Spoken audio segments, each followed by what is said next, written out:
Assalamualaikum warahmatullahi wabarakatuh. Kami dari kelompok 11, saya Nailisa Anda dan saya Linda Wastri akan mempresentasikan tugas mata kuliah Desain Pengembangan Pembelajaran dan Kurikulum dengan topik Modul Ajar dan Pembelajaran Berdiferensiasi.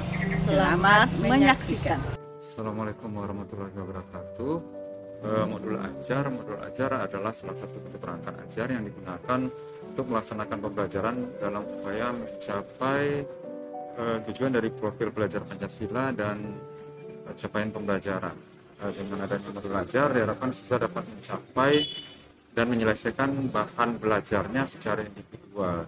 Perlu diperhatikan bahwa modul ajar itu harus memiliki kriteria, yaitu esensial, menarik, relevan, dan berkesinambungan. Terima kasih. Assalamualaikum warahmatullahi wabarakatuh. Modul ajar di kurikulum Merdeka berfungsi sebagai pengganti RPP di kurikulum sebelumnya. Dalam menyusun modul ajar, guru dibebaskan untuk menyusun bagaimana bagusnya, dan itu berfungsi untuk mempermudah siswa karena modul ajar dibuat sesuai dengan karakteristik siswa dan kemampuan siswa. Modul pembelajaran berdasarkan kurikulum Merdeka itu merupakan pengganti dari semua perangkat pembelajaran yang selama ini kita gunakan pada kurikulum sebelumnya. Karena sana meliputi nanti rencana pelaksanaan pembelajaran, strategi pembelajaran, dan juga tentang langkah-langkah pembelajaran yang kita lakukan di dalam kelas. Nah, di dalam modul pembelajaran semuanya sudah mencakup nanti tentang materi, tentang strategi, dan tentang langkah-langkah pelaksanaan dan juga metode pembelajaran yang kita laksanakan di dalam selama kita melakukan proses pembelajaran. Jadi modul ajar itu sudah merupakan suatu kompleksitas dari semua langkah-langkah pembelajaran yang kita lakukan, mulai dari perencanaan, pelaksanaan, dan sampai kepada evaluasi. Itu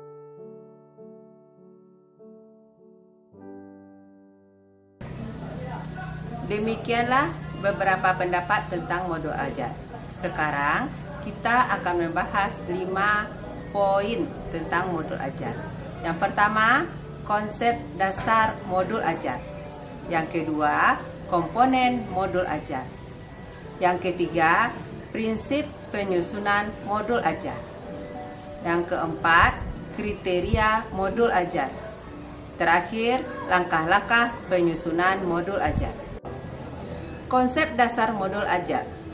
Modul ajar merupakan implementasi dari alur tujuan pembelajaran yang dikembangkan dari capaian pembelajaran dengan profil pelajar Pancasila sebagai sasaran. Modul ajar disusun sesuai dengan fase atau tahap perkembangan peserta didik.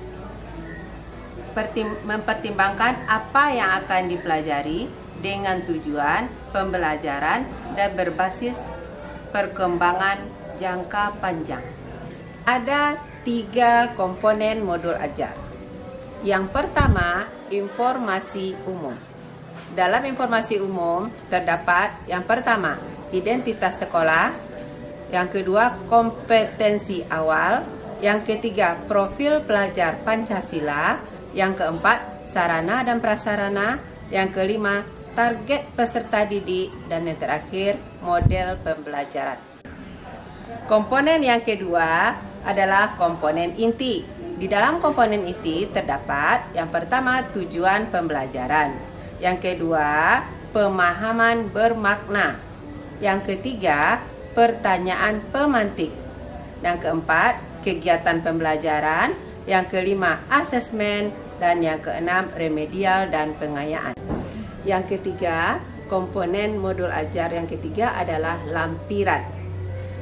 Dalam lampiran terdapat yang pertama, lembar kerja peserta didik atau LKPD. Yang kedua, bahan bacaan guru dan siswa. Yang ketiga, glosarium. Yang keempat, daftar pustaka. Beberapa komponen di atas tidak perlu dicantumkan semuanya pada modul ajar dan dikembalikan pada satuan pendidikan yang memiliki kebebasan merancang dan mengembangkan modul sesuai dengan kondisi lingkungan belajar dan kebutuhan siswa. Prinsip penyusunan modul ajar, karakteristik kompetensi dan minat peserta didik di setiap fase. Kemudian ada perbedaan tingkat pemahaman dan variasi jarak atau gap antar tingkat kompetensi yang bisa terjadi di setiap fase. Kemudian melihat dari sudut pandang bahwa setiap peserta didik itu unik. Belajar harus berimbang antara intelektual, sosial, dan personal. Tingkat kematangan setiap peserta didik tergantung dari tahap perkembangan yang dilalui oleh seorang peserta didik. Kriteria modul ajar esensial. Setiap mata pelajaran berkonsep melalui pengalaman belajar dan lintas disiplin ilmu. Menarik, bermakna, dan menantang. Relevan dan kontekstual. Berkesinambungan. Langkah-langkah penyusunan modul ajar. Yang pertama, analisis kondisi dan kebutuhan guru, peserta didik, dan satuan pendidikan. Yang kedua, identifikasi dan tentukan profil pelajar Pancasila. Yang ketiga, tentukan alur tujuan pembelajaran yang akan dikembangkan menjadi modul ajar. Yang keempat, mendesain jenis, teknik, dan instrumen asesmen. Yang kelima, susun modul ajar berdasarkan komponen. Dan yang terakhir, beberapa komponen esensial yang sesuai dengan kebutuhan pembelajaran serta kebutuhan siswa dalam pembelajaran.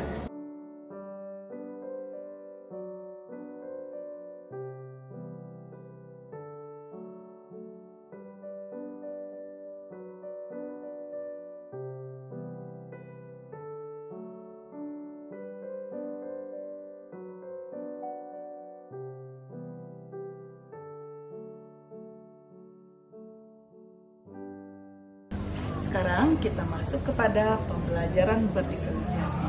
Yang pertama, kita akan membahas apa itu pengertian pembelajaran berdiferensiasi. Menurut Angga tahun 2021, pembelajaran berdiferensiasi adalah serangkaian keputusan masuk akal atau common sense yang dibuat oleh guru yang berorientasi kepada kebutuhan siswa. Yang kedua, menurut Tomlinson tahun 2001, pembelajaran berdiferensiasi merupakan usaha untuk menyesuaikan proses pembelajaran di kelas untuk memenuhi kebutuhan belajar individu setiap murid. Selanjutnya, menurut Marlina pada tahun 2019, pembelajaran berdiferensiasi adalah pembelajaran yang mengakomodir, melayani, serta mempertimbangkan keberagaman siswa dalam belajar sesuai dengan kesiapan, minat, dan preferensi belajar siswa.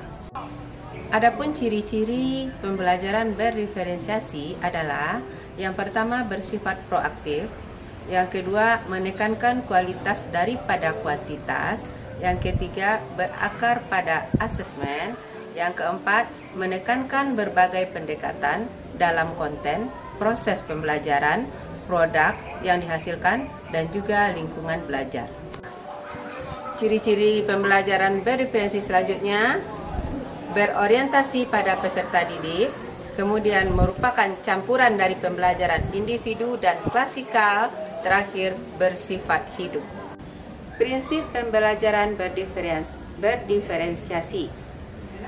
Yang pertama, lingkungan belajar, lingkungan fisik yang memadai dan iklim belajar yang kondusif. Yang kedua, kurikulum yang berkualitas, yaitu tujuan yang jelas, keterlibatan murid, teaching up. Yang ketiga, asesmen berkelanjutan. Yang keempat, pengajaran yang responsif. Dan yang terakhir, kepemimpinan dan rutinitas di kelas. Berbicara mengenai pembelajaran berdiferensiasi, tentu saja kita harus membahas tentang keragaman peserta didik. Pertama adalah kesiapan belajar, yaitu pengetahuan dan keterampilan awal apa yang sudah dimiliki oleh peserta didik terhadap materi pelajaran yang akan dibahas. Keragaman yang kedua adalah setiap peserta didik itu beragam dalam hal minat. Dan yang ketiga, setiap peserta didik memiliki gaya atau profil belajar masing-masing. Ada peserta didik yang suka dengan membaca, dengan grafik, atau dengan slide presentasi PowerPoint berarti peserta didik tersebut memiliki gaya belajar visual. Sebagian peserta didik lebih suka mendengar penjelasan guru, atau berdiskusi, atau membaca dengan keras. Berarti peserta didik tersebut memiliki profil belajar auditori. Dan yang terakhir, peserta didik yang suka melakukan gerakan yang seperti presentasi atau praktek, berarti peserta didik tersebut memiliki gaya belajar kinestetik. Sekarang kita akan membahas elemen pembelajaran berdiferensiasi. Elemen yang pertama yaitu konten. Apa itu konten? Materi apa yang akan dipelajari oleh peserta didik di kelas dengan cara satu, menyesuaikan konten yang akan dipelajari oleh peserta didik berdasarkan tingkat kesiapan dan minat peserta didik. Yang kedua, menyesuaikan konten yang akan dipelajari atau diperoleh oleh peserta didik berdasarkan profil atau gaya belajar yang dimiliki oleh masing-masing peserta didik. Elemen berikutnya adalah proses, yaitu kegiatan yang bermakna bagi peserta didik sebagai pengalaman belajar di kelas. Kriteria yang harus dipenuhi, yang pertama baik, yaitu kegiatan yang menggunakan keterampilan informasi yang dimiliki peserta didik. Dan yang kedua, berbeda dalam tingkat kesulitan dan berdasarkan kesiapan serta profil atau gaya belajar peserta didik. Elemen yang ketiga adalah produk. Apa itu produk? Merupakan hasil akhir dari pembelajaran untuk menunjukkan keterampilan, pengetahuan, dan pemahaman peserta didik. Sedangkan elemen yang terakhir itu lingkungan belajar. Lingkungan belajar harus disesuaikan dengan kesiapan peserta didik dalam belajar, minat mereka, dan profil belajar mereka agar mereka memiliki motivasi yang tinggi dalam belajar. Sekarang kita akan membahas langkah-langkah pembelajaran berdiferensiasi. Langkah pertama adalah identifikasi kebutuhan belajar. Menurut Tom Listen tahun 2014 menyatakan bahwa kebutuhan belajar siswa dapat diklasifikasikan paling tidak berdasarkan 3 dimensi. Kesiapan belajar atau readiness, minat, dan profil belajar. Langkah yang kedua melakukan asesmen diagnostik, yaitu asesmen di awal proses belajar digunakan untuk membantu guru mengukur penguasaan dan kebutuhan peserta didik terkait capaian kurikulum. Langkah ketiga adalah analisis kurikulum, digunakan untuk memastikan terlaksananya prinsip teaching at the right level. Nah, langkah keempat, strategi pembelajaran diferensiasi. Yang pertama adalah diferensiasi konten.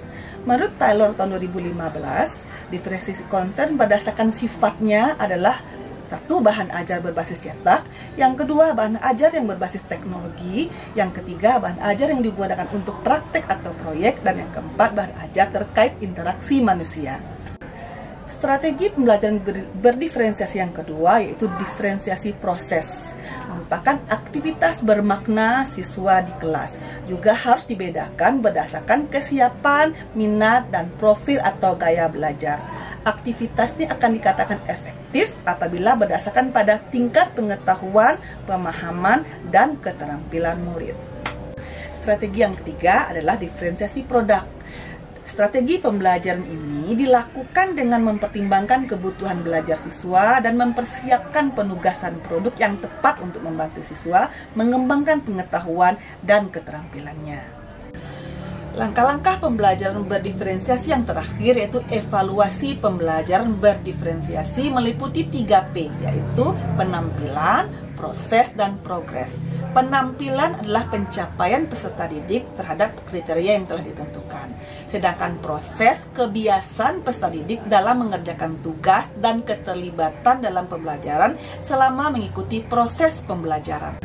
Sementara progres merupakan penilaian untuk melihat kemajuan peserta didik dari tugas pertama sampai dengan tugas terakhir. Demikianlah pembahasan tentang pembelajaran berdiferensiasi. Demikianlah presentasi kami. Semoga bermanfaat. Assalamualaikum.